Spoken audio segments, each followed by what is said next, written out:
That's right after the start of the Power Sprint Rowing Championships, now on 4. Welcome to a wet and windy Glasgow and the River Clyde, once the centre of Scotland's shipbuilding industry, today home of the 1988 National Garden Festival, a unique setting for the opening round of this year's Leyland DAF Power Sprint Championship.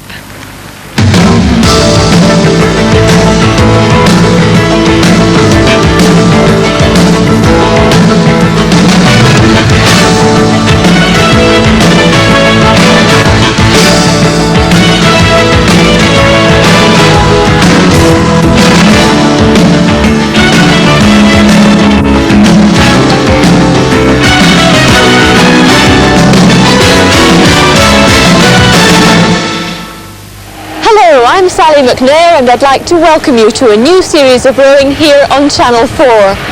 Over the next 3 weeks we'll bring you the regional heats at Worcester, Kingston upon Thames and here in Glasgow.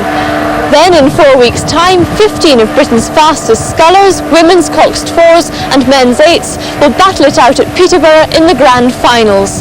The prizes at stake, club racing boats worth up to £10,000 apiece. Rowing is one sport in which Britain has traditionally excelled, so throughout the series we'll be taking a look at Britain's top rowers and their chances as they prepare for Seoul. And this season the Channel 4 challenge on the concept ergometer returns with not one but 4 of these muscle crunching machines as our rowers go for 60 seconds with head-to-head competition. Well, before we join the early heats, let me explain just how Power Sprint works. There are 3 categories. First, the individual test of the men's sculls. Second, the women's coxed fours. And thirdly, the big boats, the men's eights. All of them racing over the 430 metres of today's course, flat out and against the clock. We start with the heats, from which the boats with the 6 fastest times in each category will qualify for the row-offs later on. The first 4 in those row-offs will earn their place in the finals at Peterborough. Well, joining us for commentary and expert analysis is Dan Topolski. Over the past 15 years, he's masterminded no less than 12 of Oxford University's boat race victories. Dan, very briefly, there are 2 key positions in the boats. What are they? The cox, who's steering the boat, he's got to steer a straight line, but he's also got to encourage the crew and give them the race plan. And sitting opposite him is the stroke, and the stroke is laying down the rhythm for the crew, and he's driving them with all the pace. Conditions today very difficult. Nice and sunny 1 minute, pouring with rain the next, and very windy. How difficult are these conditions going to prove? The wind is hard because it's difficult to steer with a crosswind, which is we're getting quite a lot of, and it's making the water very bouncy as well. Well, it's all very well for us here on dry land, but Stephen Redgrave, World, Commonwealth and Olympic champion, has already been out on the water to find out just how tough the conditions facing today's rowers really are. The biggest problem today is going to be the extreme cold. It is vital in all sports to warm up well, particularly on a day like this, where it's pouring with rain. The wind is behind them, a northeasterly wind, which means fast times. One problem that the crews face here in the Clydesdale docks is that the water bounces off the high concrete walls. It's a particular problem for the scullers and makes it very difficult for the crews to row together. I'm looking forward to the racing today, but I'm glad it's not going to be me out there. Well, it's a gloomy day at the moment at the Garden Festival. We're hoping for better weather. We start with the men's eights. Heat number 3 between Clyde and Durham Amateur. There are Clyde, who share the same clubhouse, a mile or so upstream with today's hosts Clydesdale, and they're Durham Amateur, last year's host club of the Northern and Scottish rounds. Crews are away. The conditions are very, very difficult today. Clyde on the far side, who got away the quicker. But very little in it, just in these first 15 or 20 strokes. You can see the blades flying around in this water as the boat rolls about. The timing is not good up in the bows of the boat. You can see splashing a lot of water about as they try to power through the rough water. 430 metres this course, but it'll seem a lot more with these conditions. On the near side, Durham are beginning to stretch themselves out, trying to keep those bows running smoothly without any check. On the far side, Clyde moving well, just maybe have the edge, but Durham are beginning to put their act much better together, and you can see how well parallel the blades are. It's Durham making a determined move now, and it's very close as they come to the line, but it looks as if Clyde have won. 5.4 of a second from Durham Amateur, a fine race, but it is Durham Amateur who just miss out there, and Clyde are the fastest so far. There's Durham's poor blade work there. You can see him catching the water there on the way forward. That probably set them back and allowed Clyde just to get through on the line. And both of them 2 seconds inside the previous best. In Heat 4, Loch Lomond took an early lead over Salford University and piled on the pressure right to the finish. They crossed the line in the day's fastest time so far, 1 minute 3.86. Driven hard all the way by Cox Graham Stewart, one of the many paraplegic athletes involved in this sport. How long have you been coxing? About 13 years now. Used to row, but I had an accident and I've been trying back on the coxing now. I enjoy it, it's good. Do you not find coxing frustrating after being a rower? A wee bit, but it's easier than rowing anyway. Just get a lot wetter, a lot colder, but the boys keep me going. And your sights set on Peterborough? Definitely, yeah. You'll be there.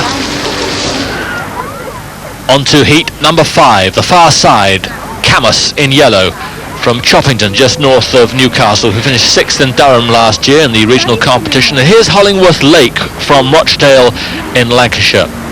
So Camus the far side in yellow, Hollingworth Lake this side in blue. Camus getting away just that little bit faster in the first 10 strokes here, but on the near side, Hollingworth Lake beginning to stretch out and settle into a longer, more striding rhythm. And they're showing their power well. See how rough it is, the water's bouncing around a lot, and even our camera boat's having a bit of trouble there.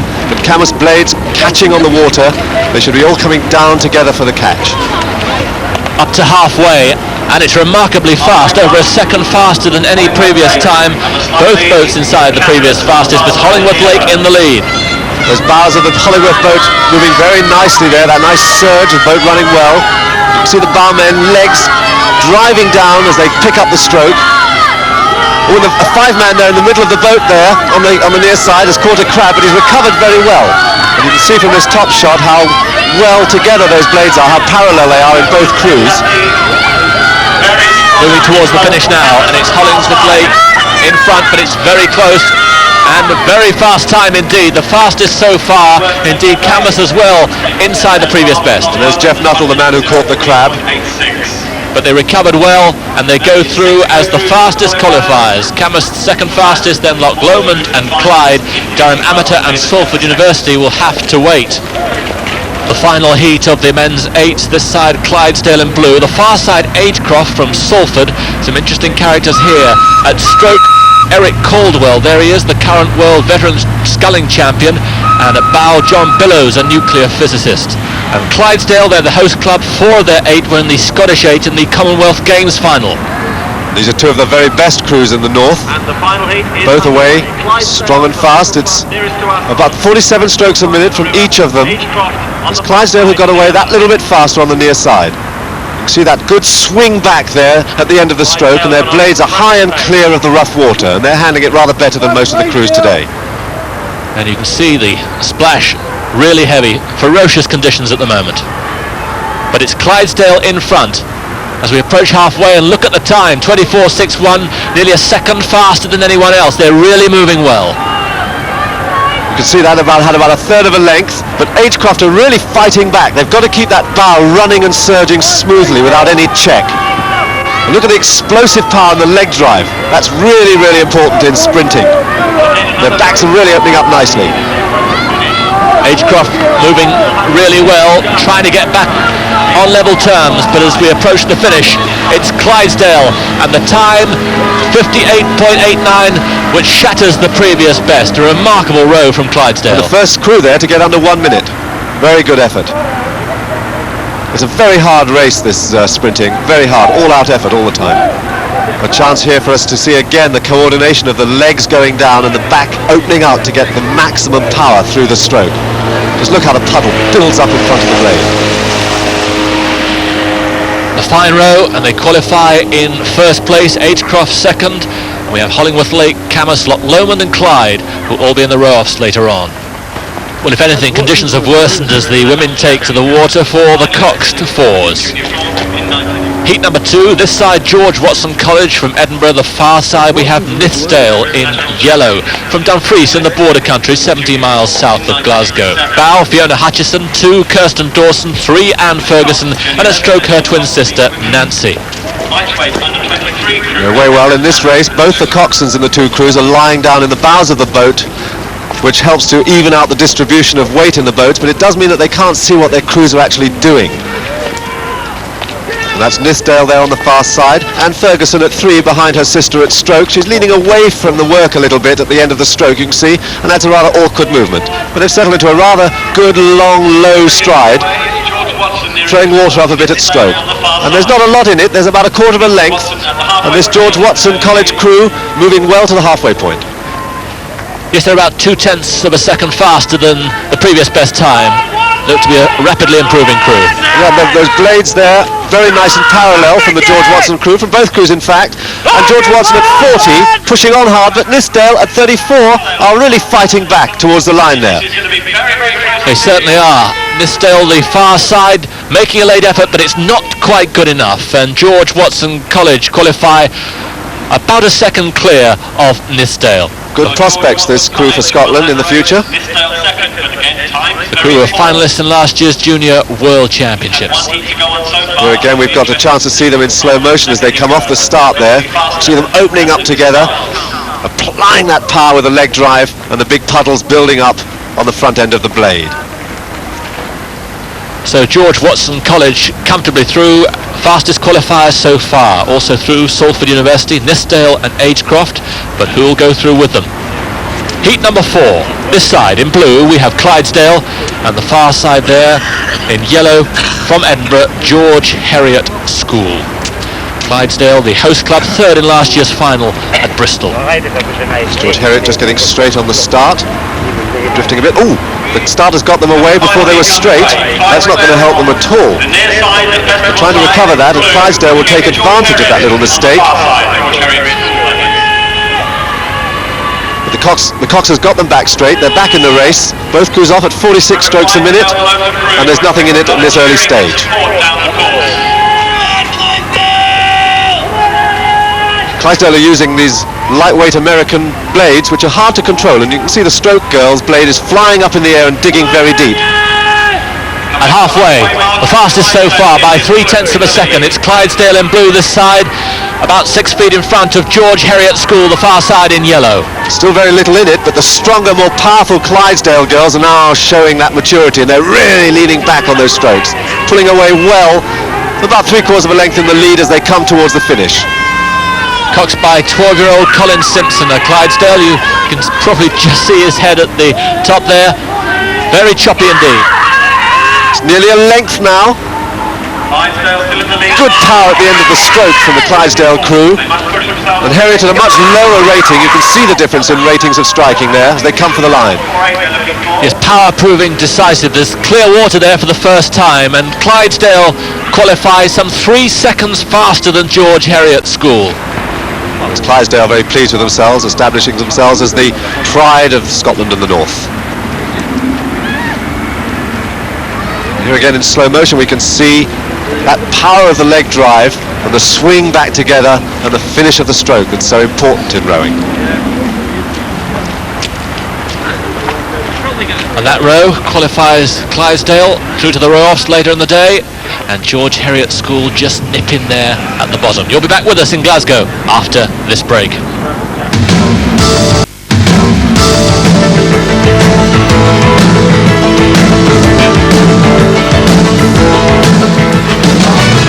Welcome back to Glasgow as the scullers line up for the first of their heats. On the troubled waters of the Clydesdale docks, the practice is a very different story. After seeing the conditions, the competitors in the later heats were understandably apprehensive. Conditions are very bad today. It's very, very bouncy, very, very choppy. Launches that are coming down are sending wash off the walls, which is making it very, very turbulent. And for scullers especially, it'll be very, very bad today. It's difficult in rough weather because obviously with your blades out the side of the boat, if a wave catches the blades, it knocks you over and you can lose the balance. And you've got an overlap of your hands as well when you're sculling, so if you can knock your thumbs together, it can be quite painful as well. I find that if you race in conditions like this, if you try and keep a fairly quick rate and short rather than go for length so you're losing your balance, it tends to work. It's quite a difficult stretch of water because it's got vertical walls and you tend to get the wash bouncing off in all directions and it tends to bob you around a bit and catch you out. So Anything you can do? just grit your teeth and try and keep your blades buried and keep it under control, but it is quite difficult out there. It's going to be good fun, I think. I'm going to enjoy it. It's going to be fast. There's a tailwind, so it means that the hands have to be very, very quick around the finish so the blades come out very, very cleanly. But it's going to be good. It's going to be fast. Well, let's see if he's right.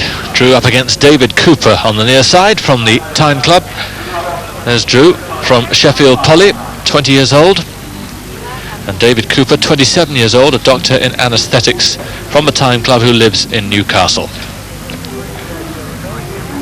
That's Drew getting away. Even those first couple of strokes are hard, but he's drawing it level.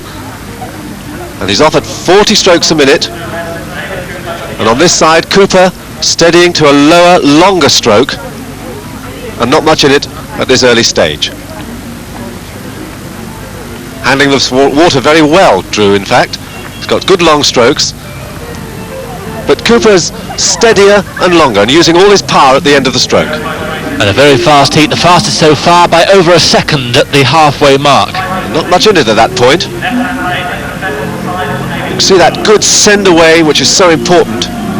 Hands not close together enough, but that's really the rough water that's doing that. A higher rating, Drew Robertson. Really pushing on hard now, and he's really opened up a bit of a lead there, nearly a length as they come to the line. You see the time on the left, that's the time he has to beat, and he's beaten it comfortably, and 1.3 seconds in front of David Cooper. So he looks understandably pleased with himself. About a half a length there, that's a good result.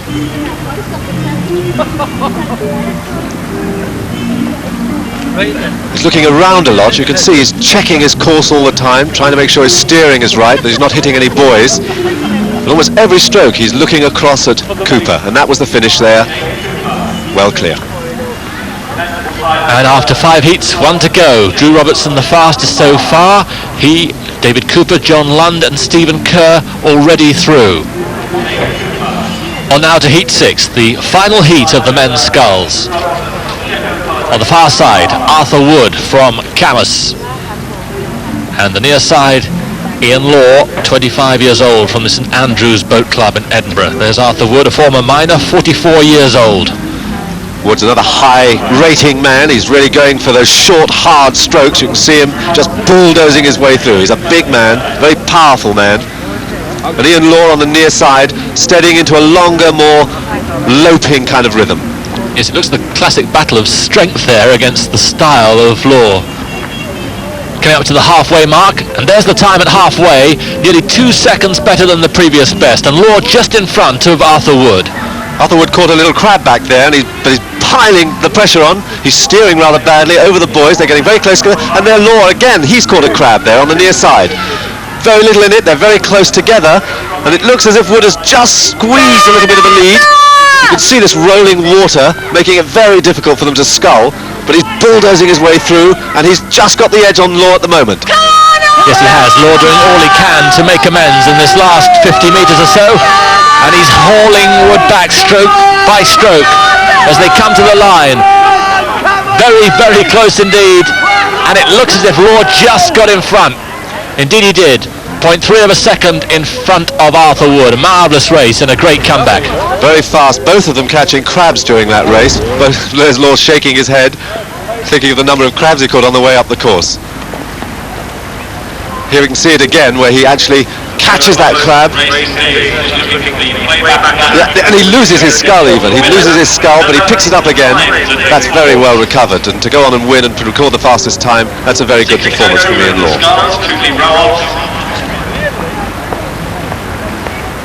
Here we see that close finish again. neck and neck as they're coming up to the line. And Law's just got it by a fraction. A tremendous tussle. They both qualify. Law in first place, Arthur Wood second, and there's the list of the others who qualify for the row-offs later on in the programme. Here, amongst the 1 million trees and shrubs that make up the Glasgow Garden Festival, we've installed the machine that's going to inflict an awful lot of pain and punishment on our rowers in the next 4 weeks as they try to achieve the greatest distance they can row in 60 seconds.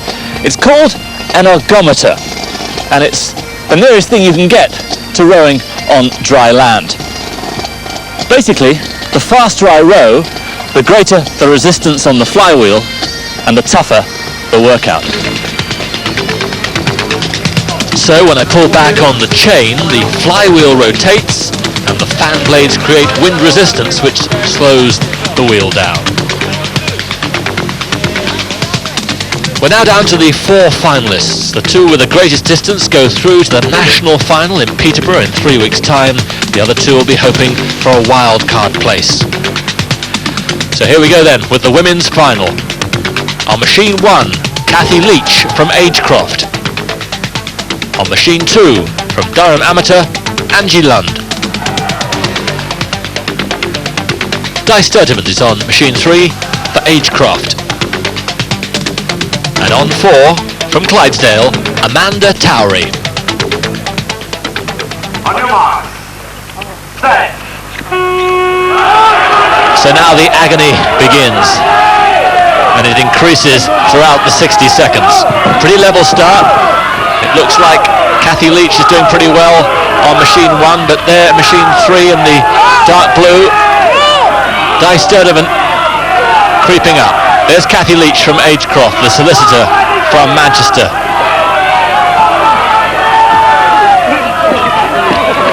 Approaching halfway now, and it couldn't be closer.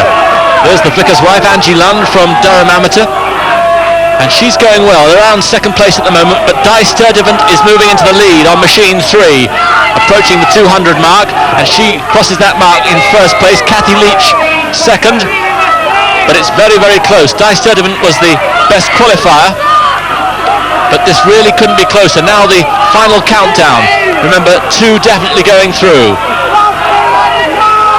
And as they finish, it's Di Sturtevant who wins with 2.88, 9 clear, all the rest in joint second place. So a fine achievement, and Di Sturtevant qualifies. They had a row-off, a 30-second row-off for second place, and Kathy Leach won it from Agecroft. So those 2 are through. Now to the men's final. On machine 1, Paul Roberts from Hollingworth Lake. On machine 2, from Agecroft, Wayne Holford. James Valorino's on machine 3 for Newcastle University. And on 4, from Kingston on Hull, Alan Thompson.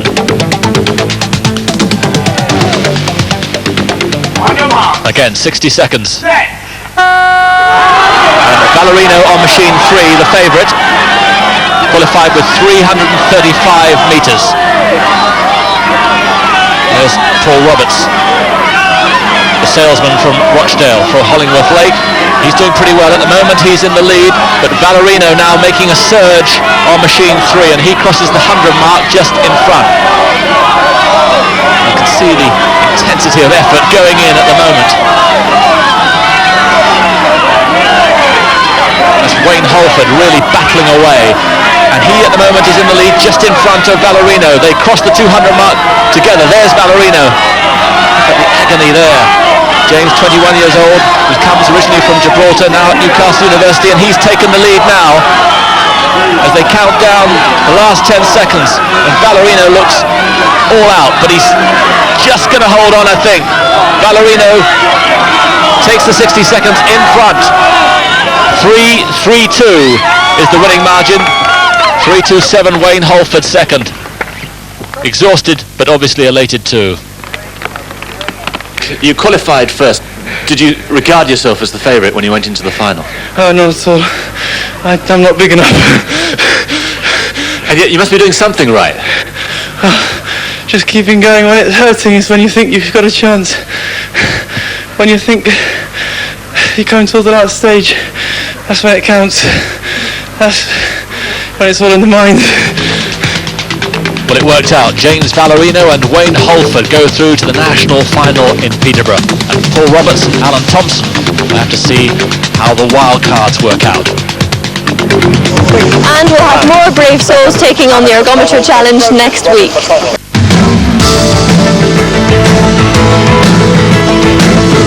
Welcome back to Glasgow. I'm glad to say the weather's picked up. It's time now for the row-offs. The 6 fastest from the heats going against the clock. The fastest 4 qualifying for the national finals in Peterborough, with 2 that lose out go through to the wild card pool. So here's the row-off number 1 in the men's sculls. On the far side in yellow, the 19-year-old policeman from Nithsdale, Stephen Kerr. And here, from Durham Amateur, the vicar, John Lund. There was less than a second between these two in the heats. And Kerr on the fast side there has got away well and striding out into a nice long stroke. On the near side, Lund really powering on, keeping the rate up. Oh, caught a boy there, that set him back. Well, he's not a pretty sculler, he's powering through and relying on sheer guts to get him through this rough, difficult water, but he's gripping and rolling about and digging his blades, and he's lost about nearly a length as they come up to the halfway point. There's the marker for all the row-offs in the single sculls, 30.34, and John Lund really making up the leeway. Yeah, Lund is getting well back into the race, but look, his steering is still off. He's running over these buoys all the way up the course, and that can't be helping him at all. But he's pulled right back. Kerr moving very effectively here. Nice, strong finish, which sends the boat away well. Steering much better, Kerr. But look at Lund, he's really fighting back to get into contention here, but still his steering's off. Coming to the line, and it looks as if Kerr, the far side's in the lead, but as they cross the line, it's absolutely neck and neck, and the clock can't separate them. Really nothing in it. Lund must be wishing he'd steered straight there. He would have had it well in hand. Well, the clock couldn't differentiate between them. Perhaps the umpire at the finish line can. You just see that finish again there with Lund steering badly, but look how he's fighting back as they reach for the line. And in fact, the decision has gone to Kerr, the far side. But no difference in time. Row-off number 2 between David Cooper and Drew Robertson. There's Cooper, who lives in Newcastle, rowing for the Tyne Club, 27 years old, and up against him, Drew Robertson, the 20-year-old teacher at Sheffield Poly. Remember, these two raced in the heats, and it was Robertson then who came out the winner. Well, the conditions have settled down a bit here, so the scullers ought to have a clearer run. And it's Drew Robertson on the near side who's got away with his fast rate of striking again. Very recognisable cap on this side of the river, and on the far side, David Cooper from Tyne. And that, after 10 strokes, very little in it. Cooper performing rather better this time round. That's Cooper settling into a longer, lower stroke than Robertson. Good, powerful strokes, nice and long. That's Robertson in the hat, pushing hard at the finishes. At the halfway point, they're about 3/4 of a second quicker than Stephen Kerr and John Lund, and it's very close. And remember, it's the 4 fastest qualifiers from these That's Robertson, he's sculling quite close to the buoys. And Cooper really well in the fight this time round. Very little in it, and again you can see Robertson steering across the buoys. Very, very close race. The higher rating Robertson trying to get back now as Cooper starts to move away on the far side. Quick look across there from Cooper. What a terrific race. It's both of them looking across, but there's a real change round here, and daylight between them as Cooper crosses the line about a length in front of Drew Robertson. 1.5 seconds. What a turnaround that is. Over Drew Robertson. Congratulations there from Cooper to Robertson, but both of them fast and both of them with a chance of making that last 4. David, well done. You got your revenge for earlier in the day. Yes, thank you. It's nice to qualify for Peterborough. The two of us had a bit of a battle because we met in the first round as well, and Drew had the advantage there, but I managed to get my revenge in the final there. But, a close run thing between the two of us, I think. That was some row-off, Drew, wasn't it? A pretty close race. Yeah, it was good fun. I enjoy it. I like those kind of close races. It's good to be in them, and I think it's good for the crowds as well. It's good to watch. You're looking forward to Peterborough then? Very much so. Once again, I'll go away, do a bit more training, get that extra second, 2 seconds that I need to beat Dave, so I should beat him down there. Yes, they're safely through to the national final. Here are two who should join them, Arthur Wood and Ian Law. There's Arthur Wood, the 44-year-old former miner from Bedlington. And the youngster up against him, 25-year-old from Leith near Edinburgh, Ian Law, rowing for the St Andrew Boat Club. Wood the far side, Law the near side. Oh, Law got away nice and quickly there. These scullers raced each other in the first heat, and Law, despite a crab, ran out the winner. They've got away nice and cleanly this time, on the slightly better water. And that's Law, settling into a nice long loping rhythm. He's a nice sculler, Law. They're very even here.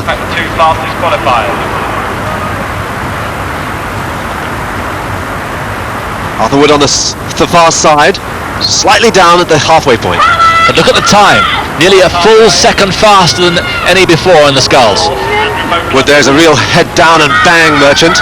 He's really driving on, keeping the rate up. Ooh, getting a bit caught there. Boat rolling around. He's going after Law. And Law pulling away all the time now.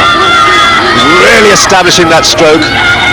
Rolling a little bit in the rough water, taking a look across, but he's getting a good lead. Oh, and a bad crab from Wood, that set him well back, and another one. Wood's having a terrible time over on the far side, picking it up again, and he's fighting back. And Law has taken full advantage. A game row from Wood, but Law wins pretty comfortably by over 2 seconds, and the time very fast indeed. Full second or more inside the previous best. It's a good scull from Ian Law. See how well he goes when he has a clear run without any crabs. He should do well in the finals. That was a really good time you made. Tell us about the race. We both got very good starts. The water's a lot calmer than it was earlier on, so we're doing very well to about the halfway mark. But then the boat must have come up just after we started because we got hit by the wash, so it was very sort of bumpy and lumpy. So we nearly fell in, but we survived anyway. You delighted with your performance Yes, today? very much so, yes. Have you been surprised by the strength of the field? I knew there was quite a few good scullers there, especially in the last 6, so I was quite pleased at how the race went now. And what about Peterborough? How will you prepare for that? Lots of sprinting work, lots of practice starts and just speed work basically. Get as much speed as possible. And there are the 4 who go through. Ian Law, David Cooper, Arthur Wood and Drew Robertson. Stephen Kerr and John Lund will just have to wait and suffer. Now to the coxed 4s for women, and the first row off between Agecroft and George Heriot School. There the far side, we've got Agecroft in yellow, 6th fastest qualifiers, and the 5th fastest here from Edinburgh, George Heriot. Heriot looked as if they were drifting a little bit on the start there again, but they're pulling straight. See their cox steering to get them back in line. And on the far side, Agecroft have got away well, and they've already got a sneak of a lead, about a canvas. There's Agecroft with those plastic blades throwing up the water a little bit at the finish, but they're getting a good punchy driving stroke, and they've got the edge on the schoolgirls from Edinburgh. They certainly have experience telling here, 31.4 and a lead of 4 or 5 feet. But the Heriot schoolgirls are really fighting back. They've got into a good rhythm. They're rowing very well for very young oarswomen. And they're not letting the older girls get away. See, they're trying to get that swing back together, and they're hanging on very well. It's just half a length in it. They come up towards the line. Blades well parallel as they come into the last few strokes. It's a game effort, and it may just get them through to the national final. That's what they're all aiming for, but as far as the result's concerned, it's about a length. 1:14.78, a good time, and 2.29 seconds behind come George Heriot. Just looking for the time there. Should be quite pleased with that. Very good performance from Agecroft. Just see how they draw the second half of the stroke. Very clean and quick. Although the stroke girl is throwing up that finish a lot, she should stay a little bit deeper at the finish to get the best value out of the stroke. The second row off then, between Nithsdale and Salford University. Nithsdale the far side, the girls from the border country, from Dumfries, and this side from Manchester, first time in the power sprint event, Salford University.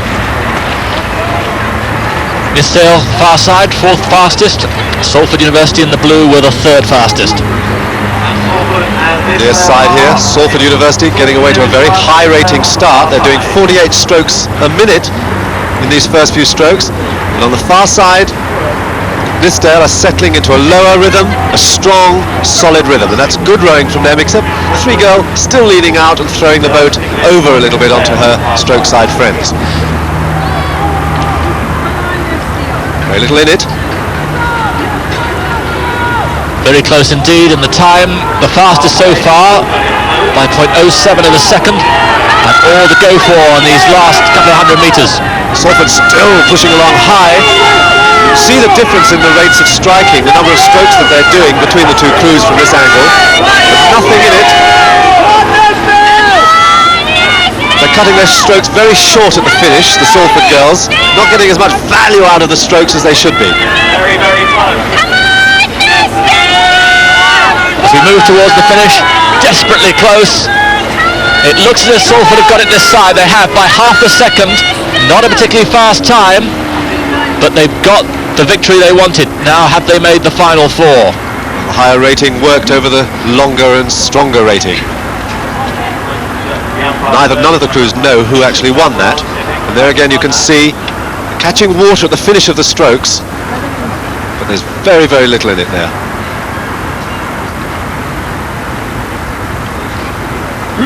Just a couple of feet the margin. How did you find that row off? Well, the start was awful, and it was really, well, it was quite choppy. And then near the end, when we were sort of like building for the finish, something happened, and I let go of my blade and things. But we got through. That's the main thing.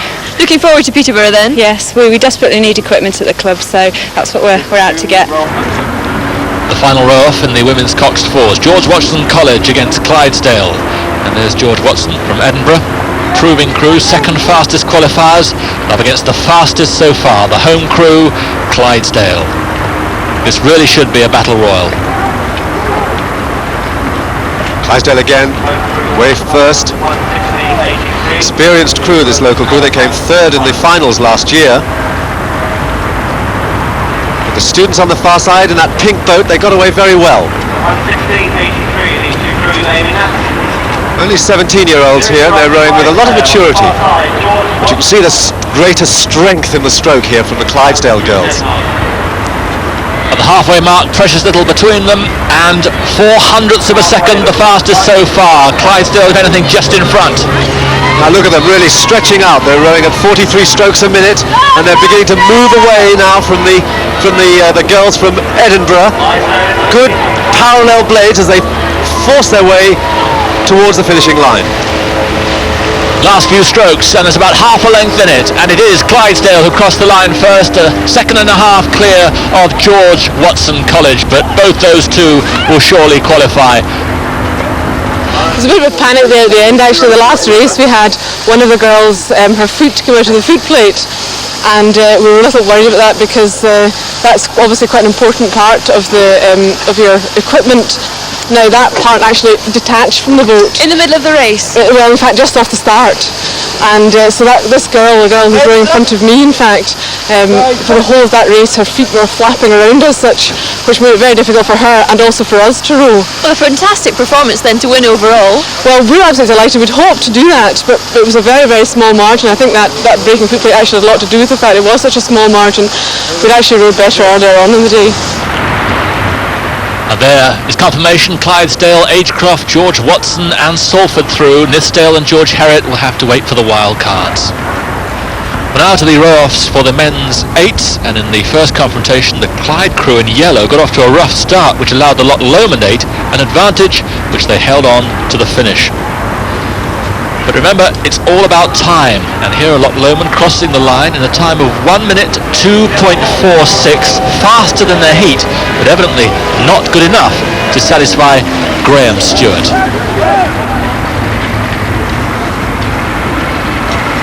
Just 2 last to go, ladies and gentlemen.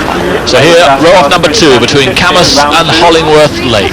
Camas in yellow, the 4th fastest qualifiers, just north of Newcastle, and there from Rochdale, Hollingworth Lake, who qualified 3rd fastest.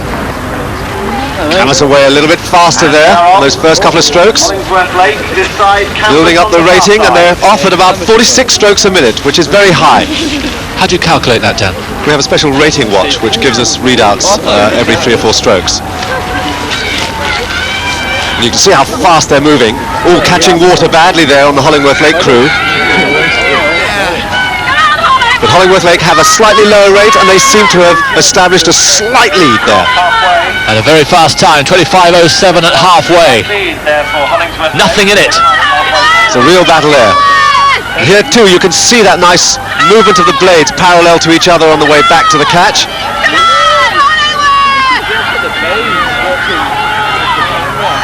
Still neck and neck as they come towards the line. Trying to build for the line, and it's absolutely nothing in it. It looked as if Hollingworth Lake crossed just in front this side.